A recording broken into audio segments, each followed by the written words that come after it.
Hey, what's going on, everyone? It's Elemental Storm here. Huzzah! I am coming to you with a top 5 reasons to play Neverwinter for the PS4. Now, this is a free-to-play game, and it started out on PC a few years back. It came to Xbox, and the fans basically turned around and said, we want it on PS4, and the developers were awesome enough and said, okay, we're going to give it to you on PS4. Now, Neverwinter is basically, it's a role-playing, it's a full-on MMO, and I do mean full-on MMO. We've got everything from events to dungeons to raids to all kinds of good stuff.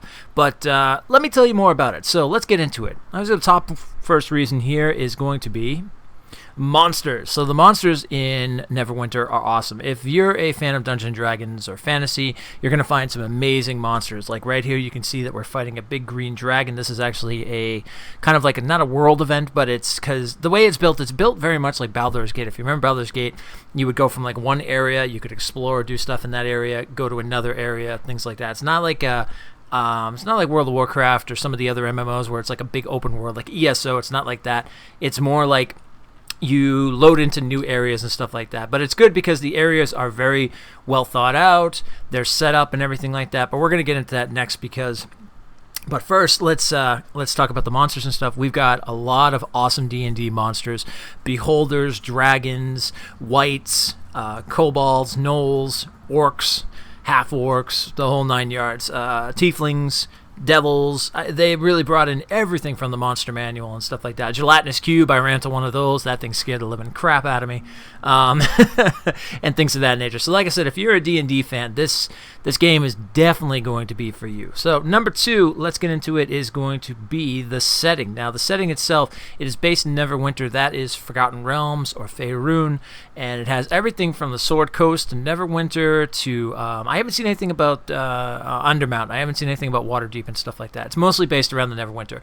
This game originally was actually, from what I've been told, was supposed to be Neverwinter Nights 3. Now, for those who don't know, Neverwinter Nights was a game series on the PC. It was a fantastic one. They built some quests and campaigns out of it, but what the main idea was, you were able to build your own, be a DM, the whole 9 yards and stuff like that, which now Sword Coast Legends is doing that, which I got to check that one out because I'm a big D&D fan, for those who don't know, and everything like that. And and if you're wondering, by the way, too, I'm just going to throw this up real quick. You can see that I'm talking in there, but my voice is not catching up with that. That's because that's my stream that I'm using the footage from and stuff like that. So over on Twitch TV, but you'll see all that information down the bottom. But anyway, yeah, the setting is amazing and stuff. You've got things like Neverwinter, Helm's Hold, Icewind Dale, the Icespire Peaks, Underdark.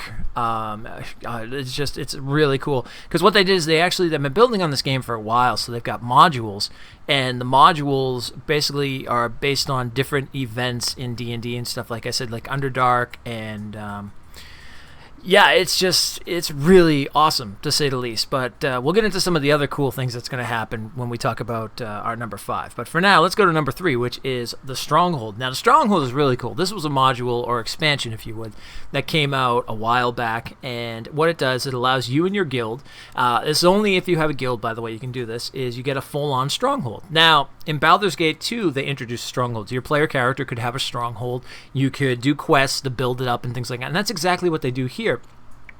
They give you daily quests that you can go and get, various things that will help materials to build your stronghold.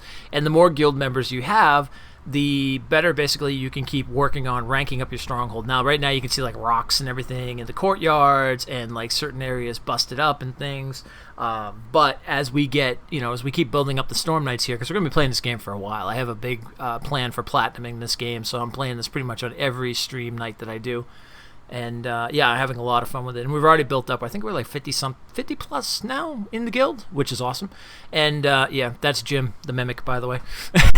You don't put your hand in there, he'll bite it off. You got to be careful with Jim there. So I had to name him. What can I say?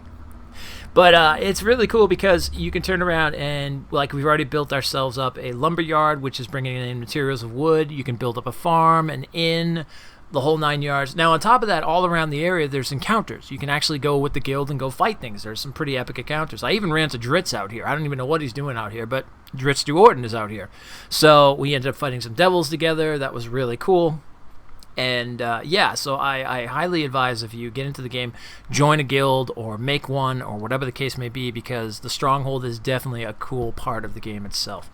All right, so let's get into number 4. Now, number 4, this is a little different from my normal top 5s, but I want to talk about the actual free-to-play. The free-to-play thing they did on this was actually really good. For one, you don't need PS Plus. So for those of you who are like, well, I don't really want to spend the money for PS Plus, I have no reason for it, I only play single-player games, you don't have to. You can just jump in and play the game and stuff. They did a really good idea with that, so you don't have to spend the extra money and stuff. Now, you can pretty much play the entire game all the way through the main chapter and stuff without spending a dime in this. However, they do something pretty cool. What you do is you can get these keys and stuff, and if you start out with the early access, which was like last week or so, you drop $20 and you get the early access, you get a mount, you get a bunch of other things and stuff, which, you know, I would definitely want to come out and say thank you to the developers for this if they see the video. They actually sent me a code because they knew my desire, my passion for Dungeons & Dragons, and they were like, yeah, go stream it, have fun, and they gave me the early access code, which was awesome. And I've had a blast, and I'm in love with this game. I've already actually, speaking of it free to play, I actually already dropped a 6-month VIP thing in already and stuff like that. But I mean, the way I look at it, it's easy enough. If it's $50 for the 6 months, you get a month free, you're pretty much paying for a game. You know, if you think about it, if you're buying a new game like Horizon Zero Dawn or, you know, No Man's Sky or anything like that, you're buying a new game and you're getting 6 months worth. Now, the coolest thing about this is the way that the system is set up. Within the 6 months, every day you get a key that you can open up these lock boxes and stuff that you get pretty much when you're running around and doing things and stuff. And the lock boxes have anything from maybe a new mount to something that people want on the auction house big time. And the way the auction house works is they're called Astral Diamonds. That's a payment. Now, you can convert those into what is called Zen. Stay with me here. I know it's getting confusing. Zen is the actual currency, the real world currency and stuff like that. So if you put, like, say, $9 in, $10 in, you get, like, 1,000 Zen. And you can use that to, like, maybe buy a companion and stuff. Now, mind you, like I said, you don't have to do any of this. You can play the entire game because you get companions anyway, and you get a mount, you get all the stuff. But in order, if you are the type to invest into an MMO, if you're going to be spending a while, like I know for sure I'm going to be spending 6 months in this game easily because I'm loving this game and I can't wait to see endgame content. We've got the guild, the Storm Knights are all over this and stuff. So for me, it's a no-brainer. I was like, okay, that's fine. I'm going to drop the $50. I'm going to get 6 months worth of content, and I'm going to get these keys that you get once a day that can open up these cool things. And if I make up enough of Astral Diamonds that I convert over to Zen, I can pay for another 6 months without even spending a dime out of my own pocket. So, no-brainer. But like I said, again, for those of you who are like, well, it's free to play, I don't want to spend any money, etc., well, go ahead, play the game. It's perfectly fine. You can do a lot. There's nothing really cut out. The only thing that might be a situation is come the end game and stuff for like the big expansions and the modules and stuff, you might have a little trouble because getting gear and things of that nature and stuff. Although you're not paying money for gear, it's more some of the other things like bags and other stuff like that. But I mean, that's for you to check out stuff. The best thing about this more than anything else, and this was the greatest idea of the developer, it's free to play. You don't need PS Plus. You don't need to spend any sort of subscription fee on it or anything like that. You can load it onto your PS4, you can play it for a week, and you can decide yourself, hey, you know what, I want to invest some time into this game. I will definitely play this more. And then later you can decide, I'm going to drop a couple bucks and buy myself a couple VIP months worth or whatever. Or you don't. And you play the game, and you enjoy it, and you join a guild, you have fun, and, and then that's the end of it. Then you put it away, and you move on to whatever next game you like. I mean, it's just basically a no-brainer just to play it, enjoy it, and then take it from there. So, yeah, that is the coolest thing about it. I love the fact that they turn it into free-to-play, and yeah, I mean, I've heard complaints on YouTube about it being like a cash cow and a pay-to-win and everything like that, and honestly, I really haven't seen it, but I mean, I'm playing it for PvE. I'm not playing for PvP content, so I don't know how that works in terms of people buying like sets of armor and things of nature and becoming the best PvP player out there. So I don't know that. I couldn't answer you that. All I can answer you to this is that I love the game, and I love the fact that it's free to play, and that, and I decided to invest some money into it because I can see myself playing it for a while. Especially on stream, I'm absolutely loving it. We're building our community more and more, and everybody's into it, which is awesome. A lot of the Storm Knights are all like, yes, I'll play. We all group up, we do dungeons, we run around, do quests, so perfect. All right, this one lasted a lot longer than I planned. So let's go to number 5. The easiest thing I can say for number 5 is the top 5th reason to play this game. It's Dungeons and Dragons. This is without a doubt Dungeons and Dragons. Now, I have played Dungeons and Dragons since I was little, from the tabletop game to the modules, the quest. I DM'd. I've played player characters. I've played for years. I love Dungeons and Dragons. It's always been pretty much any of the games that I've played, like Skyrim and Witcher and all those games like that and stuff. They all relate back to my days of playing Dungeons and Dragons, because as I was a kid, I loved fantasy. I love stuff with swords and dragons and vampires and just lightning storms and just all kinds of things, magic and everything like that. It's always been my thing. Movies from like the 80s, like Krull and Willow and Legend and all that, and it all derives around my love for Dungeons and Dragons. When I was young, I picked up my first module, my first player kit. It came with the starting stuff and the map and the tokens and the characters and everything like that. And and I was I didn't have any family and whatnot per se. I mean, like brother or sister, but I got some friends together and we played it and everything like that. And it was the best. It was the best experience ever. And as I got older, I met new people that we played. We made some amazing friendships off of and stuff. It's D&D to a T. It really is. You get your player character sheet. It's based off, I think, 4th edition, if I remember right. Now, I was always 3rd edition myself, so I don't really know too much about 4th edition, because I stopped playing a while back, unfortunately, just running out of time and people to game with and stuff. But so this pretty much makes up for all that time that I've lost for a while, which is great. Because it has, you like I said before, you run into Drizzt Do'Urden. Minx is here from Baldur's Gate. He's actually here in the main city and stuff. You run into him and you're like, oh my god, it's Minx from Baldur's Gate. There's other characters and stuff here. Artemis Ontaire is here. Canterbury is here. Wolfgar is here. There's all kinds of cool Dungeons and Dragons like characters, Tiamat, that you're going to turn around and be like, oh my god, I know who these people are, especially if you're into the lore and you know things and stuff like that about Dungeons and Dragons.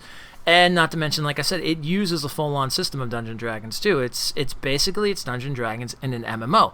Now, somebody might call that like a what's that word they use? Like a playground or amusement park MMO type deal or something, where it's just based on the lore of the game and everything, but it's the same. But that's okay with me, because it's Dungeons and Dragons, and again, I am a big Dungeons and Dragons geek, and I've got no problem saying that. So anyway, that's my top 5 reasons to play Neverwinter Nights. I know this video goes a little longer than I always do, but I really had a lot to say about it. I'm very passionate about this game. I'm going to be spending a lot of time in it. And if you want to come and find out more about it, and you want to see how passionate I am, come to the stream. You can find all the information down below and stuff like that. It's the usual www.twitch.tv/ElementalStorm23. Come on over. You can talk to me about the game if you want to know things. If you want to join the guild, come on over and join the guild on the PS4 with us. We have a big guild and stuff like that. We also have people playing on Xbox, and we have people playing on PC too. I believe we're going to have a guild started up on the Xbox for those who only play on the Xbox as well. So we'll have the Storm Knights over there as well. We're actually known as the Storm Knight Adventuring Company. So yeah, it's a blast. Come on every night over, except for like Monday nights for the stream, and that's pretty much what we're going to be doing for quite a while, because I definitely going to invest a lot of time into this, because this really brings me back to my days of putting years and years into World of Warcraft, and I could see myself putting a lot of time into this game. I'm loving it. So anyway, that's the top 5 reasons to play. If you've played it, if you've heard about it, leave in the comments. Let me know what you think. Let me know if you're thinking about maybe playing it or download it. Like I said, it's a no-brainer. It's free. It's 11 gigabytes off your PS4. Download it, try it out, see if you get hooked. And if not, it's just not for you. If it is, then welcome to the worlds of Neverwinter and Faerun. So anyway, I will talk to you guys later. You have a great one. That is the top 5 reasons to play Neverwinter. I'm out of here. Huzzah! I'll see you again.